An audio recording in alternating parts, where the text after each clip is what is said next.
What's up, everybody? We'd just like to welcome you to the Elevate podcast with Pastor Kevin and Pastor Joseph. A Christian podcast where we talk about Christian lifestyle, current events, relationships, and a whole lot of Jesus. All right. What's up, y'all? You're joining here at the Elevate podcast with Pastor Joseph and Pastor Kevin. Here we are. Let's go, bro. Round two. Oh, man. Well, hey, you know what? Like, real talk, though. Do we want to call ourselves Pastor Joseph and Pastor Kevin, or are we good with just Joseph and Kevin? I think we're just good with Joseph and Kevin, man. To be honest, I like that better. Less formal, you know. It's always easier that way. Yeah, I think it's a little more chill, a lot more relatable, you know. Oh, most definitely. Not to say, you know what, yes, we're pastors, but we're people, all right? We are. So to all our young people out there, feel free to call us however way makes you feel most comfortable. But most definitely, man. But we're here today, man. Tell us what we're talking about. Man, today we are going to be talking about community. And I love this topic. Yep. It's always fun and a great conversation. But before that, Kevin, one thing I want to say is that I know you have to shout out somebody today. You know, no, we got to shout out a couple people. A couple people, you're right. Not just one person. We got to shout out a couple people.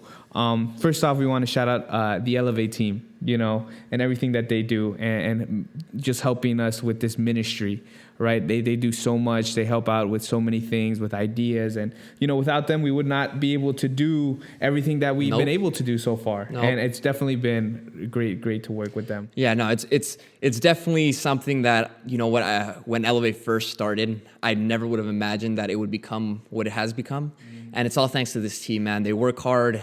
These events that we've had, these worship nights that we've had, it's been solid, man. And I'm excited for a lot of the things to come, all right? So to everybody out there, you know, stay tuned. We got some awesome things planned. Yeah, and I know Kevin has to shout out somebody special in particular, you know? Yeah, I got to shout out. I got to give her a shout out. She does so much for this team, man. Honestly, I feel like she does more than I do most of the time. But I got to give a quick shout out to my girlfriend, Vanessa. Love you, babe. Sorry, Joseph. I know that makes you uncomfortable when I show affection. It doesn't like make me uncomfortable, bro. But this is the podcast, you know. Like, it's okay. Like, hey, you bro, don't have to do it. No, trust me. When you're in love, bro, and you have a girlfriend, like this is what you do. I can understand why these pastors end up shouting out their wives so much, bro. Yeah, you're right. I am not in love, so I wouldn't know. Just yet, man. It'll come. It'll come. But no, I do want to give a shout out to Vanessa because honestly, it was thanks to her that Elevate started. Mm-hmm. You know, this ministry wouldn't have become what it has become if it wasn't for the vision that she had. And you know what, God's been good, and you know she's been a huge help on the worship team. She's been a huge help in directing this team as well. And so I'm excited for all the stuff to come. But you know what, shout out to you, babe. And now we get to start with this podcast, man. We're going to be talking about community today. There we go. And Kevin, I have a question for you. How is your community growing up? You know, how was it? You know, I know we have different stages of our life, but, you know, you didn't grow up Adventist. No, I didn't. You know, well, I did. You know, I've been part of the Adventist circle. You were blessed, bro. Yeah. I mean, yeah, I was, you know, thank God. But also, you know, I'm fourth generation Adventist on my mom's side, you know. So I've been around a lot longer than you have, understand how it works, but you haven't. So how was your community growing up? I'd like to say I'm a first-generation Adventist. Okay. Mostly because, again, I didn't grow up in the church. I came in at around 12, 13 years old, but my entire family came in at the same time. So we all got, like my parents and I got baptized together. Okay. And so I'd like to say I'm first-generation Adventist. And honestly, dude, it's been good, man. You know what? Community growing up was interesting because I was going to catechism classes and Sabbath school at the same around the same time. I hope you didn't tell anybody at your Adventist church that, bro. Right? But it was interesting, man. Like honestly, I didn't like it at first, but it grew on me. You know, like once I started getting involved, and I was like, once I got into Pathfinders and all that.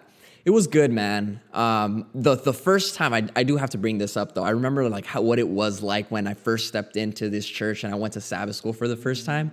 It was juniors class, right? I think it's a class for 10-year-olds to teach them about the Bible and whatnot. Yep. So I show up to this Bible class, and I swear it's like this beam of light was coming out of this room. Man, bro, you're literally meant to walk into that room. Bro, it was like it was meant to be, man. Right there, it was meant to be. And so I walked in, and once the light all like, you know, calmed itself down, it was crazy because even though I didn't like it at first, I met my best friend that day. And shout out to Willie, bro. Love you, man.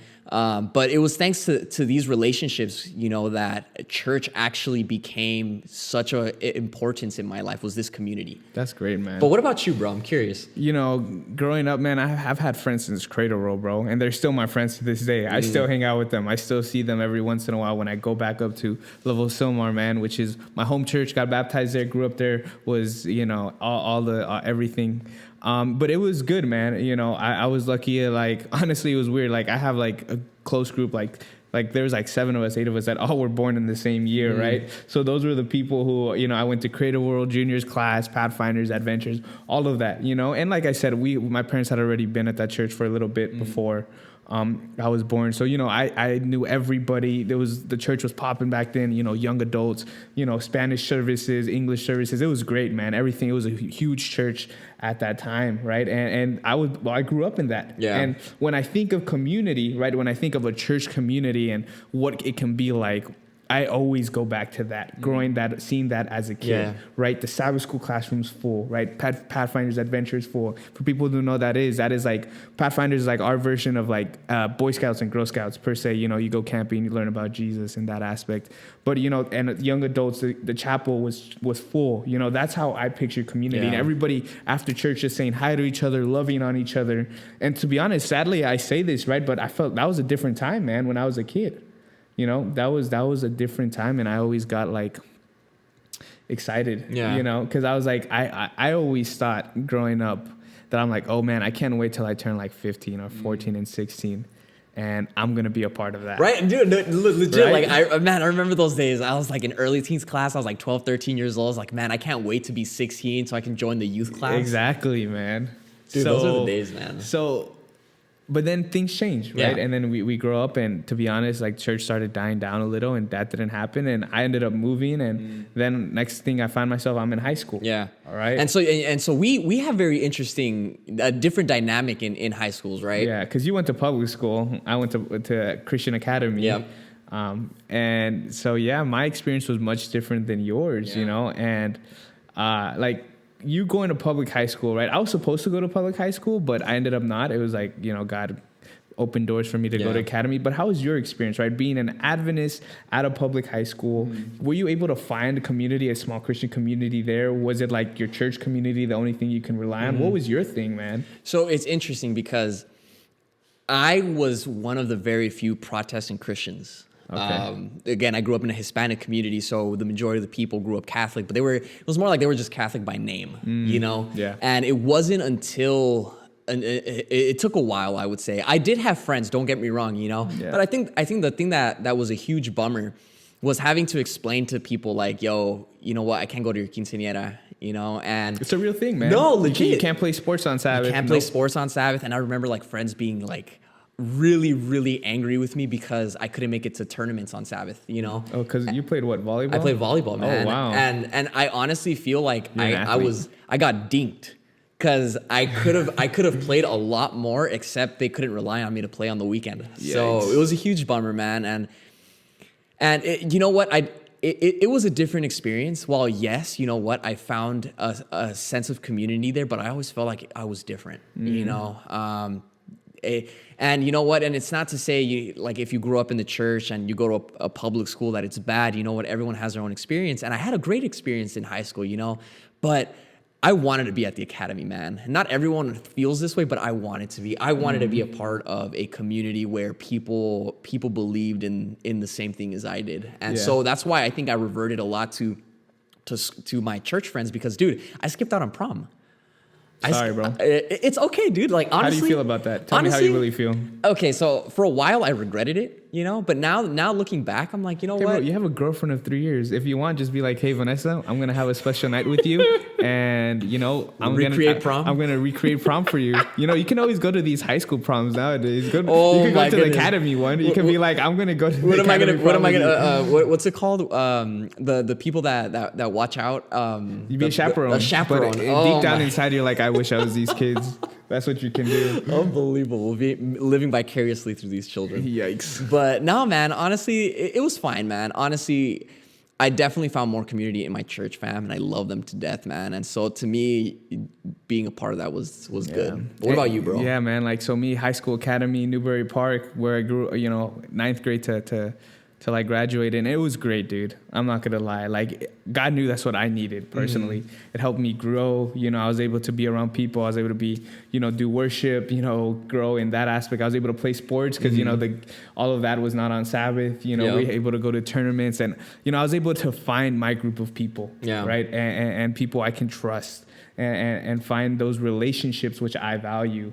And I have great community out there, man. I can still go back to this day and hang out with teachers and be like, hey, how you doing? Like, or they can text me. We text from time to time. And it was just a good experience. And, you know, that's why for me personally, I'm like, that was the best decision my parents could have made for us, for my brother and I personally, I think, was just so we can go there and be a part of that. And I loved it. I loved every second of it. And as you know, right, I took those friends to college with me, you know, and our college experiences was also very, very different, you know, because when I went to college, I went literally with my best friends. I already knew a bunch of people based because of the high school, right? Because of different camps, Bible camp, you know, leadership. And I went in there, I was on the soccer team. I was comfortable from the day I stepped on campus, bro. But yours was definitely not like that. What I find interesting is that you can tell the difference between the kids that grew up in academy and those who went to public school, right? So because we went to PUC, Pacific Union College. It's an Adventist college up in the Napa Valley, beautiful area. Angwin, California, Angwin, California. So nice. Oh, dude. Oh man, we could just talk about that forever. But really, it was interesting because when I got there, I knew two people, bro.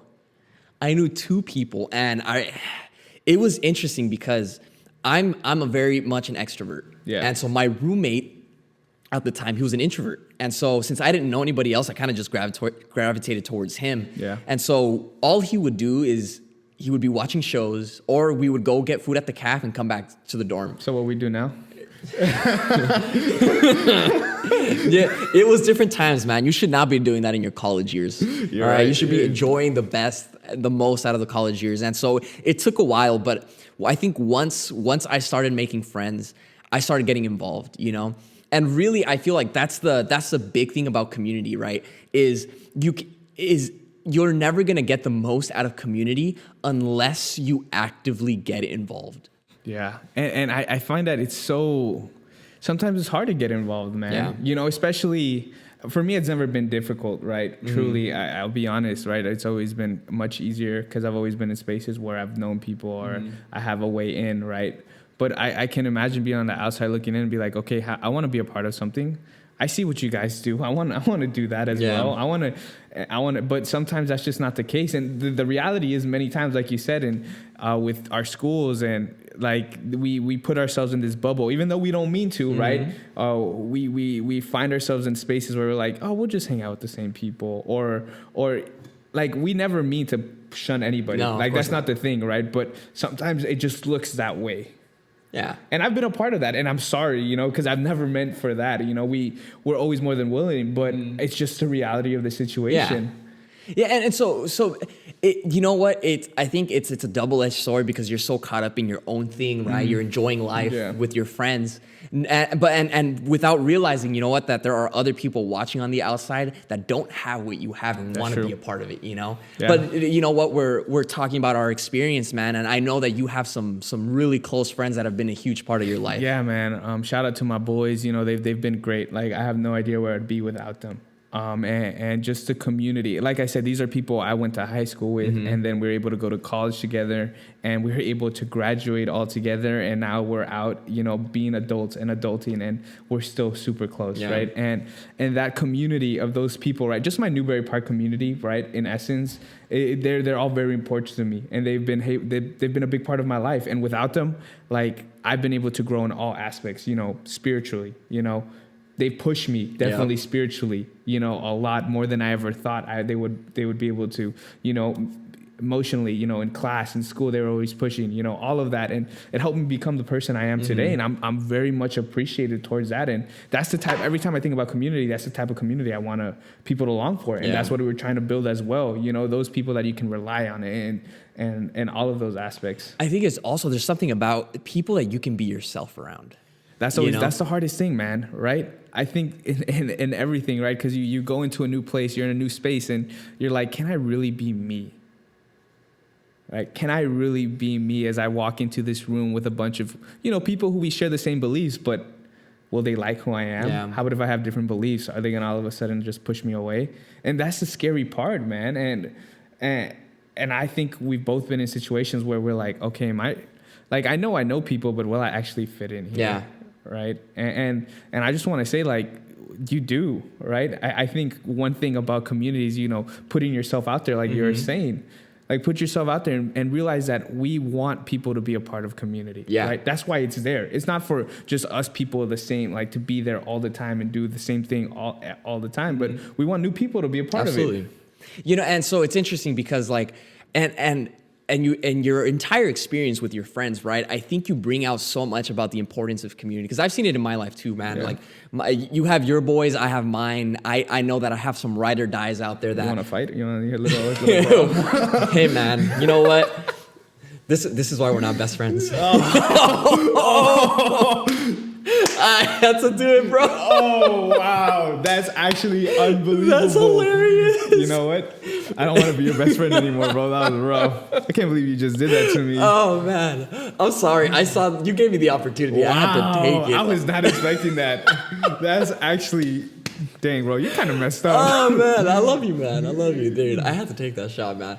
But no, and so you see, look, this is it. This is when you know you have found community, you can be yourself. That's man. true. That's true. true. Like I think no one else sees the kind of relationship that we have on a day-to-day basis. No. Right. Yeah. So as cutthroat as that was, right? Like we say stuff like this to each other all the time, man. I know, man. But that's the thing, man. And one thing I know is that people always, they have trouble finding community. Yeah. But the reality is, and I think when we look at scripture, right, and we see that sometimes it's a natural way of human life. Yeah. Right? Because you look at the disciples and what they thought Jesus was all for themselves, that community that Jesus was building, right? What he was trying to do. And like you said, Jesus had his boys too. Yep. Jesus had his guys, his 12 disciples, and he wanted to grow with them, and he did grow with them for those years. But what happens, bro? Like sometimes you get a little selfish. Yeah. And then, you're like, oh, dude, but I like how things are. I like my community the way it is. Does it really need other people? Yeah. No, and I think it's also a little, it goes a little beyond that as well, because yes, you know what, you do build walls to make sure that you have your safe space, right? Those friends that you have. But then it's the opposite as well. Like some people, again, like I'm just to play devil's advocate, right? You do want to protect your community, but you also want to do your best to open up that community for other people to join, right? And I got to throw this out there, man, because the reality is we can't call ourselves Christians and not be a part of community. That's so true. Right? That's super true. And to take it a step further, we can't call ourselves Christians and not create community. Yeah. Because there's a difference between being a part of community and being able to open up spaces where community can happen naturally. That's so good, bro. Good stuff. No, and like, thank you for that. But like the reason why like I bring it up is because, you know what? I think we get caught up in this sometimes as well, where we're so caught up in what we're doing, right? And like you said earlier, right? It's not that we do it on purpose, right? But we're just so caught up in like what we're doing, right? We don't realize that there are other people watching, right? And they want to, they don't have what we have, right? They may not have that community, and they long for it. Yes, and and I think that the pandemic has made that even more visible. Like people long for community. They want to be a part of something. They want to be a part of a church. And they realize now that it's more than just coming and sitting on a pew on Sabbath. They realize it's more than just showing up your face every once in a while, once a month, or just saying hi or this, right? They realize it's about deeper, more meaningful relationships, and that's about finding community. And one thing I know for sure that, we both want with the San Diego community is that everybody can feel comfortable, and that, absolutely. We can be inclusive with everybody, right? And that it doesn't matter, like just come and be a part, come hang out with us, and we're going to try to provide those spaces for sure.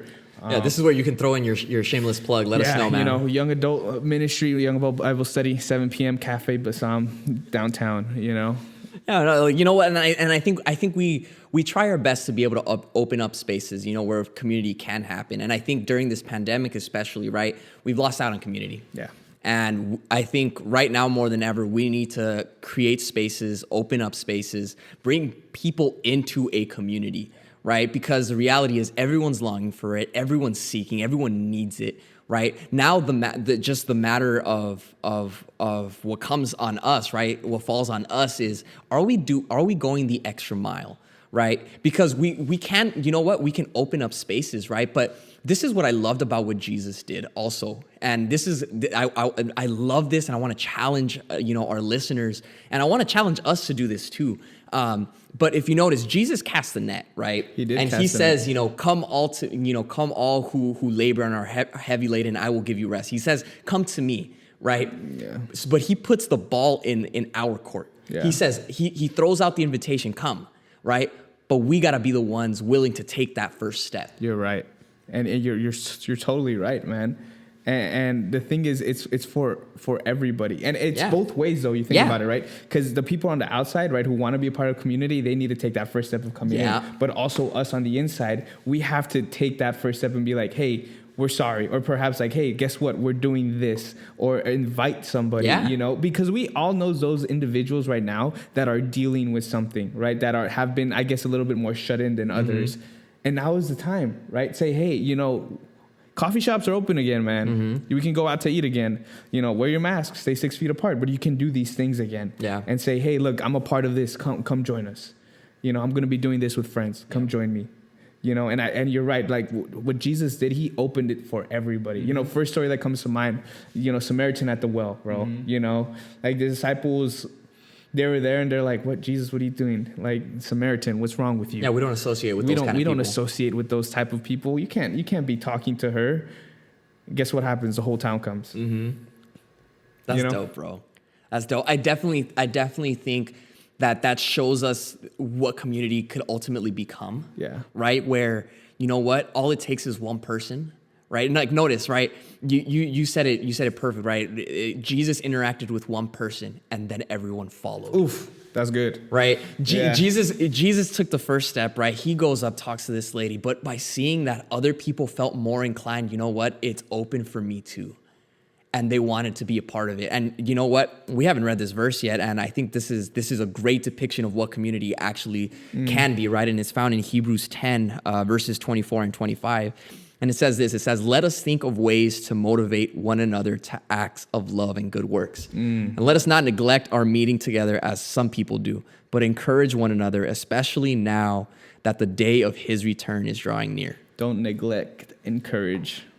Dude, those are huge words, man. Dude, that's community, bro. In one verse right there. That's being a Christian right there in one verse, man. I think that's this is a good place to kind of just like give a time to reflect, because this is talking about the ideal of community. Yeah. Right? That we as visionaries, us as pastors, as leaders, right? We like to see like what church could be like. Yeah. Right? But the reality is, you know what? Some people have actually tried. Yeah. Right? Some people have actually tried to be a part of a community, and it didn't work out. No, it didn't. Yeah.